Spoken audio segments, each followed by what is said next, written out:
பிரபஞ்சம் கொடுத்தது. இந்த உணவு மூலியமா மக்களை ஒரு இன்ட்ராக்ட் பண்ணி மக்களுக்கு தேவையானதை ஒரு நன்மையை செய்ய முடியும். தமிழ்நாட்டில், இந்தியாவில் எனக்கு உணவுக்கான இன்ஸ்பிரேஷன் யாரும் கிடையாது. இந்த மாதிரி உணவை யாராவது ஒருத்தர் கொடுத்துருப்பாங்கன்னா நிச்சயமாக கொடுத்துருக்க மாட்டாங்க.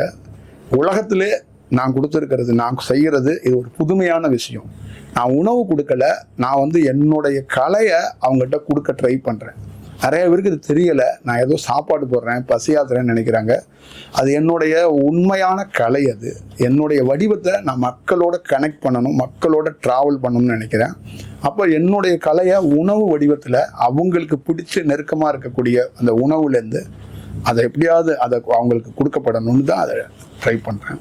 அதனால் என்னுடைய இவ்வளோ நீண்ட நெடிய பயணத்தில் ரொம்ப ரொம்ப ஒரு மறக்க முடியாத ஒரு தருணங்கிறது திருவண்ணாமலையில் நடக்கிற அது உணவு. அது வெறும் உணவு கிடையாது. அதனால தான் உணவுக்கு ஒரு திருவிழான்னு எதுக்கு அந்த உணவு திருவிழா கூட வச்சோம். தொடர்ந்து அந்த உணவை கொடுத்தோம் அப்படின்னா இதுக்குள்ளே அப்படி ஒரு ரகசியம் இருக்குது. நிச்சயமாக ஃபியூச்சரில் அது நிறைய பேர் அதை உணர்வாங்க, நிறைய பேர் அதை ஃபீல் பண்ணுவாங்க. என்கிட்ட தியானத்துக்காக பயணிக்கிற மாணவர்கள் எப்படியோ இந்த மாதிரி திருவண்ணாமலையில் யாரெல்லாம் உணவு எடுத்துக்கிறாங்களோ அந்த மக்கள் ஒரு நாள் வாழ்க்கையில் மறக்க முடியாத ஒரு ஆகஸ்ட் 15 அன்னைக்கு சுதந்திரம் கிடைச்சிருச்சுன்னொன்னே நம்ம நாட்டில் வெடி போட்டு கொண்டாடுற மாதிரி இந்த உணவு இங்கே யார் எடுத்துக்கிறாங்களோ அவங்க ஒரு நாள் கண்டிப்பாக அவங்களுக்குள்ள ஒரு சுதந்திரத்தை பார்ப்பாங்க அப்படின்னு எனக்கு நம்பிக்கை இருக்குது. எனக்கு தெரியும் சுதந்திரம் அவங்களுக்கு கிடைக்கும் அப்படின்னு எனக்கு மட்டும்தான் தெரியும். அவங்க வெறும் பசியாறிட்டு போகிறது மட்டும்தான் அவங்க நினைக்கிறாங்க. அவங்களுக்கு ஒரு சுதந்திரம் கிடைக்க போகுதுன்னு எனக்கு மட்டுமே தெரிஞ்ச ரகசியம். பக்தியும் கிடையாது, பசியாத்துறதும் கிடையாது, இது ஒரு திருவிழாவும் கிடையாது, ஒரு என்டர்டைன்மெண்ட்டு கிடையாது, ஒரு குருவோடைய ஒரு ட்ரஸ்ட்டை நடத்துறதுக்காக நடக்கிற சடங்கு சம்பிரதாயம் கிடையாது, ஒரு பிளாக் மணியையோ தன்னை தக்க வச்சுக்கிறதுக்காக நடக்கக்கூடிய எந்த ஒரு கட்டாயமும் கிடையாது.